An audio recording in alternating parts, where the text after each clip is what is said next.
तेजाबी बारिश से कितने शहर मिटे? सदोम और अमोरा धार्मिक ग्रंथों के मुताबिक ये बताया जाता है कि ये आसमान से सल्फर और अग्नि वर्षा हुई थी। तब भूवैज्ञानिकों का मानना है कि ज्वालामुखी के चलते आसमान से तेजाबी बारिश हुई थी। दावा यह है कि तेजाबी बारिश के चलते ये दोनों शहर पूरी तरह से भस्म हो गए। मतलब ये कि पहले भी हुआ लेकिन शायद सीखा नहीं जाता। कम से कम अगर ज्वालामुखी जैसी चीजों पर हमारा वश नहीं है तो इस तरह की चीजों पर तो इंसानियत का वश है कि जहां तेल इतनी बड़ी मात्रा में स्टोर्ड है वहां पर हमले ना किए जाए। पोम्पेई और हरकुलेनियम इटली, यहां 19वीं ईस्वी में यह कहा जाता है कि माउंट वेसुवियस फटा तो भारी मात्रा में सल्फर डाइऑक्साइड गैस निकली थी, जिसके चलते तेजाबी बारिश हुई, फसलों, इमारतों और लोगों को बुरी तरह उसने झुलसा दिया। मायन सभ्यता के बारे में मध्य अमेरिका में बताया जाता है कि ज्वालामुखी विस्फोटों के कारण तेजाबी बारिश हुई थी। तेजाबी बारिश के चलते चूना पत्थर की इमारतों को गला दिया था। इस बारिश ने कृषि भूमि जहरीली बन गई थी और इस वजह से वहां ऐसा दुर्भिक्ष पड़ा, अकाल पड़ा कि फिर मानवता संभल नहीं पाई। अब जरा उस खबर की तरफ लेकर आया हूं जिसका जिक्र अब से कुछ देर पहले हो रहा था। ईरान को लेकर अमेरिका और इजराइल में मतभेद की खबर है। ये तेल ठिकानों पर अटैक को लेकर मतभेद हुआ। अमेरिकी सेनेटर की इजराइल से अपील, ईरानी तेल ठिकानों पर न करें हमला। अमेरिकी सेनेटर लिंडसे ग्राहम की अपील की तेल के ठिकानों पर हमले ना किए जाएं। क्या इसको लेकर क्या सीरियस कोई रिफ्ट हो रहा है अमेरिका और इजराइल के बीच में? अमेरिका चाह रहा था कि ऐसा नहीं होना चाहिए। ईरान के तेल ठिकानों पर इजराइल और यूनाइटेड स्टेट्स के बीच में मतभेद की खबर है। यह खबर क्या है बहुत जल्दी से समझ लीजिए और फिर मैं आपको बताता हूं कि वो यात्रा जिसको शुभदा चौधरी जी कह रही थी होने वाली है, अगर वो नहीं हो रही है, जो कि वो नहीं हो रही है, आगे मैं आपको अपडेट में बताऊंगा तो ऐसा क्यों हो रहा है।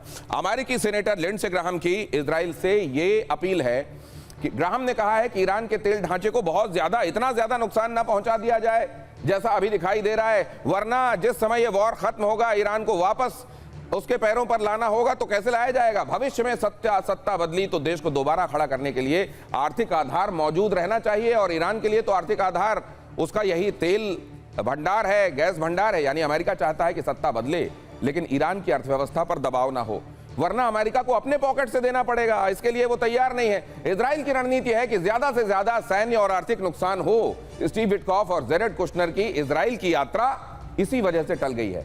अमेरिकी दूतों का दौरा टलना बता रहा है कि पर्दे के पीछे कई स्ट्रैटेजिक लेवल पर डिफरेंसेस हैं। शुभदा चौधरी जी, क्या दिखाता है?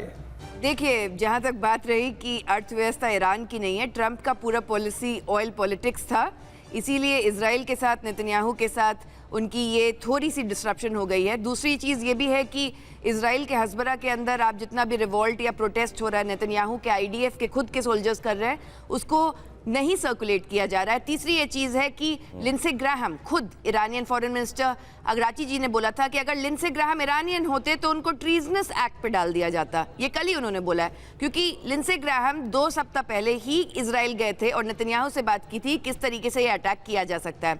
अब मुद्दा ये है कि ट्रंप कैबिनेट में बहुत लेवल पे फ्रैक्चर्स हैं।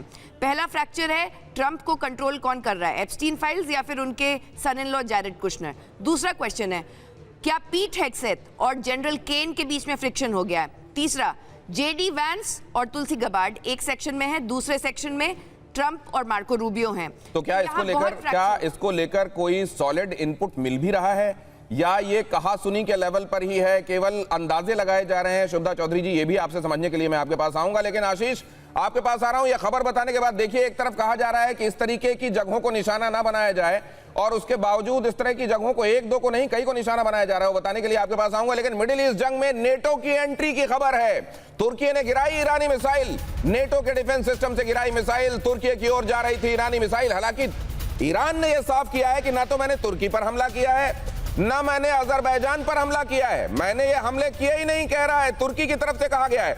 असल में ये इस्माइल बाघेरी की तरफ से ये सफाई आई है कि हमने तो इन जगहों पर हमला किया ही नहीं।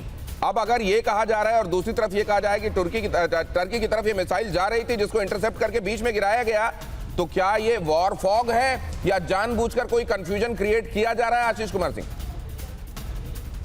वॉर सिनेरियो जो विशेष साइकिल शुरू होता है ना, तो उसके बीच में इस तरह से कोई छोटे छोटे ऑपरेशन और फॉल्स फ्लैग ऑपरेशन जिसे कहते हैं, इसके एलिगेशन, काउंटर एलिगेशंस लगते रहते हैं। और जब इतनी बड़ी वॉर, एक और आपको अपडेट देता हूं आशीष, फिर अपनी बात पूरी कीजिएगा।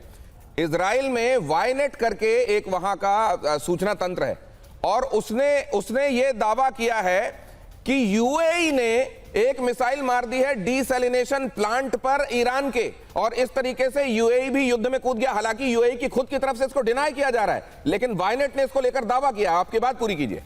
देखिए, जब एक इतना बड़ा थिएटर जिसे कहते हैं वॉर सिनेरियो में, जब इतना बड़ा थिएटर खुल जाता है तो छोटे छोटे एक्टर्स और को एक्टर्स और सपोर्टिंग एक्टर्स इस तरह के छोटे छोटे एपिसोड्स करते रहेंगे, और ये एक लार्जर सीरीज का कई कड़ी जुड़ने वाली बात होती है। और इसलिए ये इंपॉर्टेंट होगा कि आप एक एक छोटे इस तरह के एलिगेशन, काउंटर एलिगेशन, छोटे छोटे ऑपरेशन जो कि बड़े सीरीज के तौर पर निकलकर सामने आएंगे या हमारे सामने आते रहेंगे। लेकिन एक और बड़ी वजह जो है, आपसे पहले दिनेश जी बता रहे थे, अमेरिका और इजराइल दोनों ही मकसद उनका एक ही है, लेकिन वजहें 10 में से 10 नहीं मिलती हैं, 100 में से 100 नहीं मिलती है, और इसीलिए इस तरह के मतभेद भी होते रहेंगे, और इसी तरह से कई और छोटे मोटे इस तरह के फॉल्स फ्लैग। लेकिन मैंने एक चीज देख लिया है आशीष अभी तक जी, कि जैसे घरों में भी मतभेद होते हैं, लेकिन कहा जाता है कि जनरली से जो होता है वो जो पत्नी कह देती है वो आखिरकार वो मानना पड़ता है।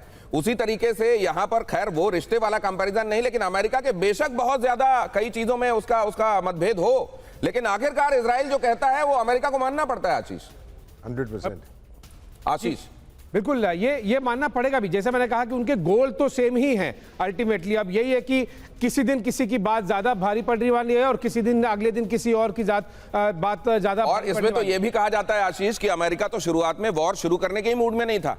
इजराइल ने कहा कि अब नहीं तो कब, और वो ये भी नहीं चाहता था कि डिप्लोमेटिक टॉक्स हों और सक्सेसफुल हो, इसीलिए उसने इनके टॉक्स के पूरे होने की परवाह नहीं की और हमला कर दिया। और अमेरिका से बाद में कहा आते हो तो आओ, नहीं उन्होंने कहा हम भी आते हैं।